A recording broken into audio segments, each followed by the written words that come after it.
welcome back to my film and TV channel. You're all staying safe and well. We're going to have a look at M3GAN 2.0 today. Yes, a 15 certificate, 2 hours, a little bit too long for me. M3GAN 2.0 spelt not with an E, with a 3 in the middle, because obviously we're following on with the franchise here, aren't we? Of course, it's a science fiction action film. Yes, horror. A little bit of horror, but obviously I know M3GAN for the horror originally, or I thought it was a horror when it was first released. And of course this is a sequel to the 2022 film M3GAN with a 3 in the between the M and the G. Written and directed by Jared Johnston, from a story by Johnston and Akella Cooper. Stars in this Alison Williams, Violet McGraw, Ivana Sakno and Jermaine Clement, with Amy Donald physically portraying M3GAN while Jenna Davis voices the character. Very well. It's a great combination. I can't argue about that one. John Nugent said of this film, he's from Empire magazine, M3GAN 2.0 is more absurd, self-aware silliness, a riot of timely tech paranoia with almost no horror, but a ton of successful comedy. Slay Queen. There you go. 80 out of 100. But what John liked, others disagreed. Roger Moore, yes, of Movie Nation. I'll check out Roger Moore's views sometimes, or a lot of times, because he talks a lot of sense, Roger. He was amongst those that didn't agree. He said some of the jokes land, some don't. And through it all, not a moment of the rising threat level or terror registers credibly on anybody's face. It's as if they're all on a joke, with Williams merely the worst at spoiling the punchline. He scored it 38 out of 100. More on them. Very difference of opinion there, isn't there? My thoughts in a moment. M3GAN 2.0 premiered in New York on June the 24th, released worldwide, or nationwide and worldwide, around about June the 27th. I'm doing a review on the 17th of July 2025. Reasonable budget, actually. I was dead surprised at the budget. I had to double check the budget on this one. Between $15 and $25 million. I think we get quite an interesting film for that, in fairness. What's it about? Well, 2 years after M3GAN's rampage, her creator, Gemma, resorts to resurrecting her infamous creation in order to take down Amelia, the military-grade weapon who was built by a defence contractor who stole M3GAN's underlying tech. I keep wanting to say M3GAN 3, but of course it's just how it looks. Despite the Terminator dark feel to this, and the Terminator vibe, of course, bad guy turns good. There's some pretty good robotic lighter stuff, homages to other cyber robot films. Some I forgot, and I thought, oh, that looks familiar. I can't remember what, but we've got even have a kit car in this as well. So, and even a Chucky-like M3GAN appears as well. So there's lots of little homages to other bits and pieces, which, if you're looking for a pure horror, you're probably not going to appreciate that much. And for me, that's why it works fairly well, because despite some violence, plenty of action, it never really takes itself too seriously. So if you don't, you should be okay with this. If you don't want a serious film, you want something a little bit lighter perhaps than we've had previously. An impressive, likeable human cast to complement the AIs. Alison Williams and Violet McGraw are a pretty investable combination in themselves. Ivana Sakno is a worthy AI baddie while she's on screen, although she's not overly overdone on that.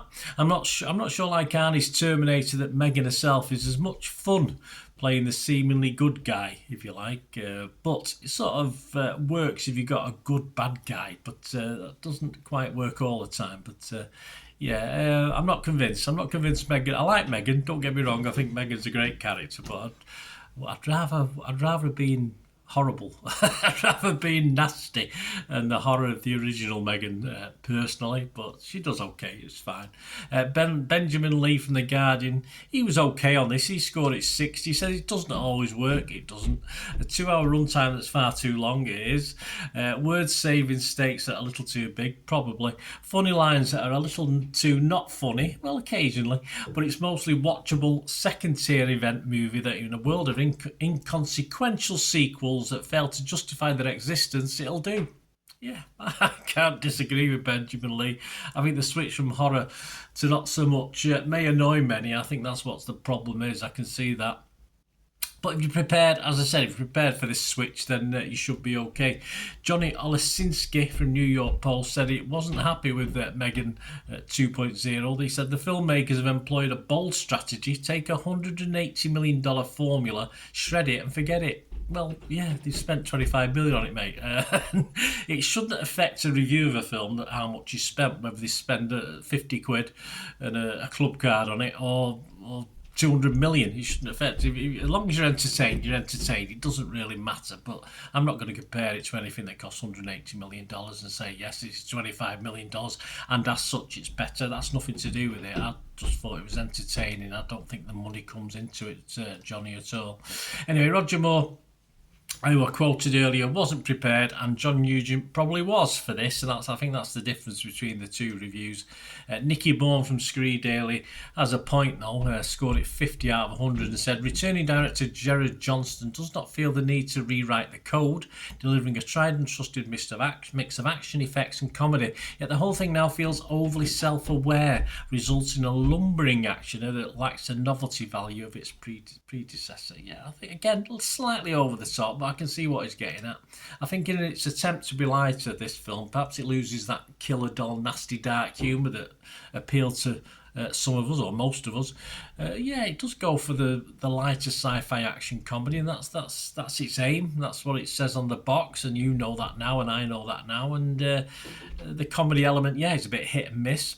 But it depends on what you want from a M3GAN film. If you want a slight change, a sea change in stuff, I'm of course I love all genres of films. There's very few films I don't like. I'm easy whether it's horror. I'm easy whether it's sci-fi. I'm easy whether it's a combination of both or a bit lighter. So I just thought this was a good, entertaining effort. Yes, too long. 2 hours was too long. I got a little bit squeaky bum on watching the thing and wanted to reach my phone and check a couple of things at times, but so it is a far too long. An hour and 40 minutes, an hour and 30 minutes would have been ideal, and I can fully understand the extremes of critique, everything in between, from what bad to good and everything in between, because I think that's what this film will do to you. So I can fully understand it. Other scores, let's just have a quick look. Generally the public's okay, it's the critics that are a bit up and down. Rotten Tomatoes critics, so 125 fresh and 93 rotten, so a hell of a lot of rotten. Make that 126 fresh with my view on it. The website's consensus: M3GAN 2.0 swaps the original's horror software for a more action-leaning program that doesn't prove to be an upgrade, although the quippy AI remains an amusing mascot of Slay. Yeah, so I think that sums it up, probably. Metacritic, 54 out of 100. That's based on 44 critics. 16 were positive, 19 were mixed, and 7 negative. So make that 17 positive. I'm going to be slightly positive more than mixed on this one. Rotten Tomatoes audience, all good, 4.2 out of 5. They liked it. Metacritic audience, not so much. They followed the critics on their own site. They gave it 5.7. But if you go on to Internet Movie Database, 12,000 scores and reviews, and I think that's pretty close to what we're talking about for this film. They're giving it a 6.2, which is all right. I can see it staying around that sort of scoreline for its time now. For me, as I say, I think that's all right. I'm just going to recommend it. If you don't expect the original M3GAN horror, I would recommend it as a good, fun sci-fi action, fairly light watch, entertaining enough for me. Bit long, but still entertaining enough to say that you can always check your messages on your phone at times and stuff like that. So I am going to give it my basic watchable score of 6 out of 10. I think it's got to be worth that. And for say, I said how much it cost doesn't matter, does it? But for $25 million, I think it's pretty good effort, in fairness. Anyway, thanks for watching, guys. Please, if you like what I try and do on the channel, I'll try and give you my view, other people's views, my critique on other people's views. If you like the format, if you like the way I do things, if you can support me, that'll be wonderful. And there are ways of doing that, and all I ever ask to find out is you to keep watching and listening. Hope you enjoyed the feature, guys. Thanks for watching. Please, if you did enjoy the content, please like, give us a thumbs up, and if you've not already done so, press that subscribe button. If you've not already subscribed, that'd be wonderful. It's free to subscribe, absolutely free. Also, check out my social media links if you want to follow me on TikTok, Instagram, X, Facebook. They'll all be in the description below. And my special thanks to supporters of the channel, yes, Piat6505, who have an eBay shop selling film and TV memorabilia, including posters, books, magazines. There'll be a link again in the comments section. And if you're into your football, don't forget my football stuff on Manchester City for general football fans, but mainly City fans, of course. Or if you know someone who might enjoy that, give them a kick in my direction. I'll be very, very grateful. And as ever, guys, comments on this feature is wonderful. Anything to do with film and TV is always very, very welcome. It's great to talk film and TV. I thank you guys for your support. Stay safe, everyone.